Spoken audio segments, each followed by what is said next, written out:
Good morning, কেমন আছো সবাই? আমি মৌ, আমার চ্যানেলের নতুন আর একটা ভ্লগে তোমাদের অনেক স্বাগত, অনেক ভালোবাসা।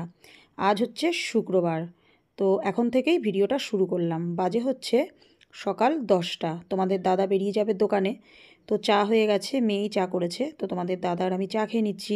আর তোমাদের দাদা দেখো সেই কবেকার সেই পাউরুটিটা খাচ্ছে।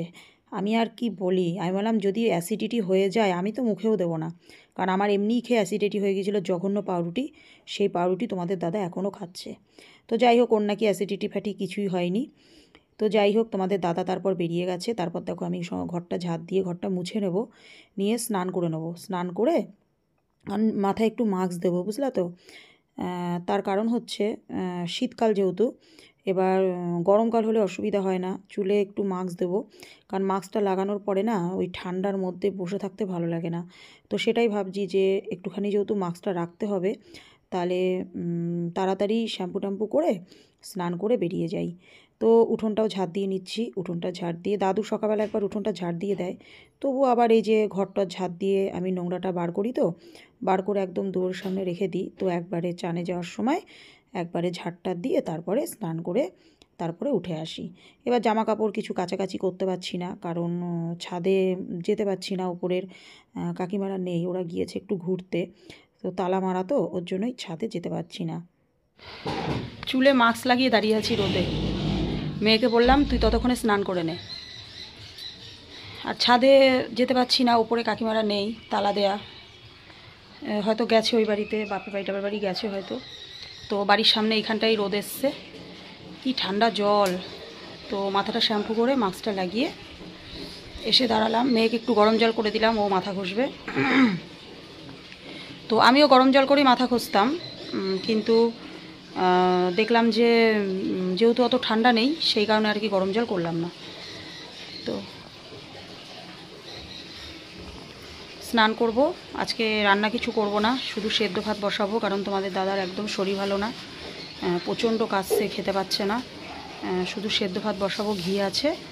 আর মেয়ে আর তোমাদের দাদার জন্য একটু পেঁপে বেগুন ভাতে দেবো, আর আমি আলু ভাতে দিয়ে খাবো। ওরাও আলু ভাতে খাবে, তো এই আর কি। তো এখন এই রোদে দাঁড়িয়ে মাছটা মাথায় লাগিয়েছি, ভিডিও এডিট করে স্নান করতে এসেছি। তো এখন রোদে দাঁড়িয়ে মানে থাম্বনেল বানাবো, বানিয়ে তারপর আবার ঢুকবো। মানে হাফ স্নান করেছি, এখনও ফুল স্নান বাকি আছে। ফুল স্নান করে তারপরে ভাতটা বসাবো। চলো পরে আসছি।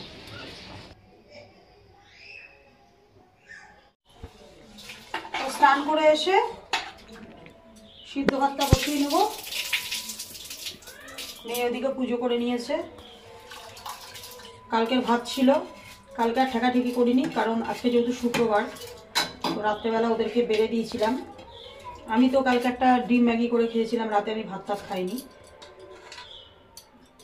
তো এই দেখো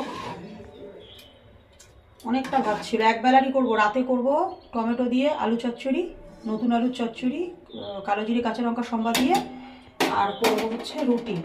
কারণ তোমাদের দাদার শরীর ভালো না, প্রচণ্ড কাশছে, আর আজকে রুটিই খাবো। আর বেগুন ভাতে দেবো ভেবেছিলাম, বেগুন ভাতে দেবো, পেঁপে ভাতে দেবো, দেবো না। ওই ছোটো পেঁপে সেদ্ধ হচ্ছে না, তোমাদের দাদা সেদিন কি নিয়ে এসেছিলো কে জানে, সস্তায় এনেছিল নাকি জানি না, দিয়ে বেগুন ভাতে দেবো না, কারণ ঘি দিয়ে খাবো, তো ওই পেঁপে ভাতে বেগুন ভাতে ভাল লাগবে না, শুধু আলু দেবো। তো এই দেখো ভাত ছিল, পুরো মিশিয়ে দিলাম, এত ঝরঝরে হয়ে যাবে। তো এদিকে দেখো 2টোর ওপরে বাজে, তো আমি ভাতটা বসিয়ে নেবো। অনেকটা বেলা করেই বসালাম, কারণ যেহেতু গরম ভাত খাবো, আর শীতের বেলা মানে বুঝতেই পারছো। তো এমন টাইমে ভাতটা বসিয়েছি যে তোমাদের দাদা আসা পর্যন্ত ভাতটা হয়ে যাবে। তো তোমাদের দাদা দেখো চলে এসছে, দিয়ে এখন স্নান করে নেবে। তো করছে দেখো, মানে জল ঢালবো কি ঢালবো না। তো শীতের মধ্যে যেন আমার স্নান করতে বেশি ভালো লাগে। তো তোমরা কে কে আছো বলো তো, তোমাদের দাদার মতন শীতকালে মানে স্নান করতে ভয় পাও, একটু কমেন্ট করো তো। আমার হাসিও লাগছে ওকে দেখে, জানো তো। তো যাই হোক, আমি বললাম যে টাইম কলের জলে স্নান করো না, বাথরুমের যে জলটা ধরা আছে এত ঠান্ডা, তার মধ্যে প্রচণ্ড কাশছে, এত সারা রাত কেসেছে না, ওর জন্য আমি ঘুমাতে পারিনি। তো আমি বললাম টিউবওয়েলের জলে স্নান করো, মানে মাটির তলা থেকে একদম টাটকা জলটা উঠবে, তো মানে ওটা আরাম পাবা। তো তো যাই হোক, তারপর দেখো তোমাদের দাদা স্নান করে চলে এসেছে, ভাতটাও বেড়ে নিচ্ছি। আর দেখতেই পাচ্ছ একদম গরম ভাত। মানে আমার না শীতকালে কিন্তু এরকম জমিয়ে নতুন আলু সেদ্ধ আর হচ্ছে ঘি ভাত কিন্তু আমার অসাধারণ লাগে খেতে। তোমাদের কার কার ভালো লাগে কিন্তু কমেন্ট করো।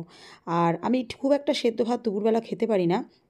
আর সেদ্ধ ভাত আমার ভালো লাগে কি বলো তো, এটা তোমাদের দাদার কিন্তু 4টে লঙ্কা, ওই মানে আলু সেদ্ধর সাথে হচ্ছে শুকনো লঙ্কা আর পেঁয়াজ ভেজে আলু মাখাটা মাখবো ঝাল করে, ওইটা আমার কিন্তু খুব ভালো লাগে। আর যেহেতু দুপুরবেলায় আজকে তো একটু ভুজিয়া নিয়ে নিলাম, আর নতুন আলু সেদ্ধ তো ঘি আছে, অসাধারণ জানো তো। আজকে শীতের দুপুরে কিন্তু খাওয়াটা কিন্তু জমে গেল।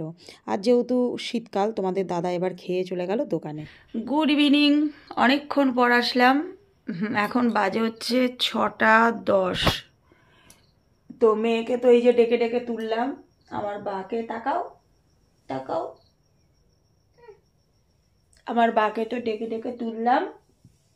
এখন বা সন্ধে দেবে, দিয়ে চা করবে আমার বা। কালকে বিশাল মজা, কালকের দিনটা বিশাল মজা। কালকে সারাটা দিন অনেক আনন্দ করব। কালকে সকাল সকাল উঠবো, স্নান করব, মানে ঘরটা ঝাড় দেবো, মুছবো, তোমাদের দাদার জন্য একটু প্রেসারে ভাত করব। কারণ কালকে চামটা মন্দিরে অনুষ্ঠান, তোমাদের তো বলেছি, মানে বাৎসরিক অনুষ্ঠান। এবার তোমাদের দাদার জন্য একটু একটা পেঁপে আছে, একটা আলু আর একটা ডিম দিয়ে মানে সেদ্ধ ভাত করে রেখে যাব।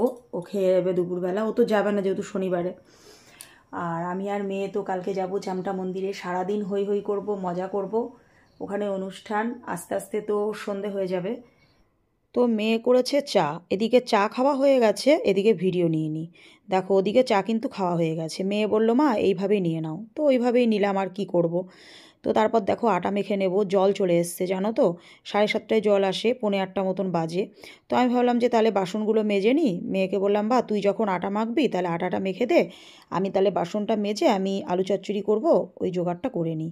আর কি বলো তো, বাসনটা এখানে মাজি কিন্তু প্রচণ্ড কষ্ট হয় জানো তো, তোমরা দেখতেই পাচ্ছ। ওর জন্য বাসন মাজা টাজাগুলো তোমাদের সাথে সেইভাবে শেয়ার করতে পারি না। এখন মেয়ে আছে বলে, মেয়ে যখন স্কুল টুলে যাবে বা পড়াতে টড়াতে আসবে, স্যার পড়া শুরু হয়ে যাবে, স্কুল পড়া যখন শুরু হয়ে যাবে, তখন কি আর মেয়ে আমাকে এইভাবে ভিডিও ধরে দিতে পারবে? ধরে দিতে পারবে না। তো যাই হোক, এই জায়গাটা না, এই যে একটা উঁচু মতন একটা কি দেয়াল মতন করে রেখেছে, তো এইটার জন্য খুব অসুবিধা হয়। যদি এইটা না থাকতো তাহলে আমি পিঁড়ি নিয়ে কিন্তু বসে আমি খুব সুন্দরভাবে বাসনগুলো মাজতে পারতাম। তো মাজা বুক এত ব্যথা করে না, মানে বেশি বাসন জমলে না আমার খুব কষ্ট হয়। মানে ওরকম কি বলবো তোমাদের, দাঁড়িয়ে দাঁড়িয়ে ওরকম উপুর হয়ে হয়ে বাসন মাজতে হয়, ধুতে হয়, তো খুব কষ্ট হয়। তো কি আর করা যাবে, যাদের বাড়ি তারা এরকমভাবে মানে পজিশানে করেছে, এরকম সিস্টেমে করেছে, সেখানে তো আমাদের কোনো হাত নেই। তো যাই হোক, তারপর দেখো বাসনগুলো মাজা হয়ে গেছে। তো এবার আলুটা কেটে নিচ্ছি, এর মধ্যে আলু দেবো, টমেটো দিয়েছি। তোমাদের দাদা বলল যে নতুন আলু দিয়ে বাটি চচ্চড়ি করো, মানে সোমবার ছাড়া আলু চচ্চড়ি, এটা খুব ভালো লাগে, তোমাদের দাদা ভালোবাসে। তো দেখতেই পাচ্ছ আলু আর টমেটো পরিষ্কার করে ধুয়ে নিয়েছি, 4টে কাঁচা লঙ্কা দিলাম, লবণ দিলাম, আর হচ্ছে হলুদ দিচ্ছি। এবার এটা কি বলো তো, একটু ঝাল মিষ্টি করে করব। তো পেঁয়াজ দিলে ভালো লাগে, তো আমার না পেঁয়াজ ছাড়া খুব একটা বাটি চচ্চড়ি ভালো লাগে না। এবার তোমাদের দাদাকে বলেছিলাম যে বাটি চচ্চড়ি খাবে, তো পেঁয়াজ ছাড়া ভালো লাগবে, আজকে শুক্রবার। বললো না তুমি ওরকমই করো, ভালো লাগবে। তো কী আর করা যাবে, ছেলে মানুষ খেতে চেয়েছে।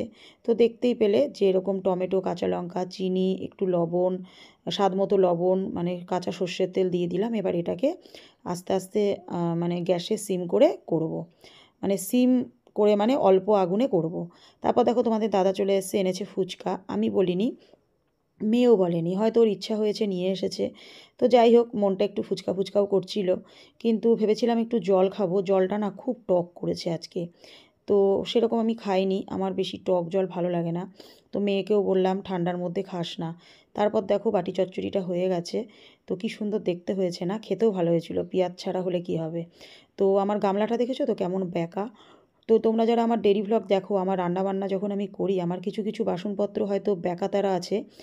তো এগুলো কিন্তু আমি বেঁকাইনি, এর পেছনে অনেক কারণ, অনেক রহস্য আছে, পরে কোনো ভ্লগে তোমাদেরকে শেয়ার করব। তো যাই হোক, তো রুটিটা ভেজে নিচ্ছি, তোমাদের দাদা ওই ঘরে তো গেম খেলছে। আর ওদিকে ওর ফোন যেহেতু চার্জে দেয়া, তো আমি এদিকে রুটিটা ভেজে নিচ্ছি। 10:30 বেজে গেছে। শীতের রাত, কী বলো তো, তাড়াতাড়ি খেয়ে দিয়ে শুয়ে পড়লেই হয়ে যায়, বসে থাকতে না ভালো লাগে না। তো যাই হোক বন্ধুরা, চলো ভিডিওটা আর বেশি বড় করছি না, কালকে আসবো আবার একটা নতুন ভিডিও নিয়ে। সবাই ভালো থেকো, সুস্থ থেকো, সাবধানে থেকো, সবাইকে গুড নাইট। আর কাল কিন্তু আমরা ঘুরতে যাচ্ছি, সেই ভ্লগ আসবে। তো চলো, টাটা।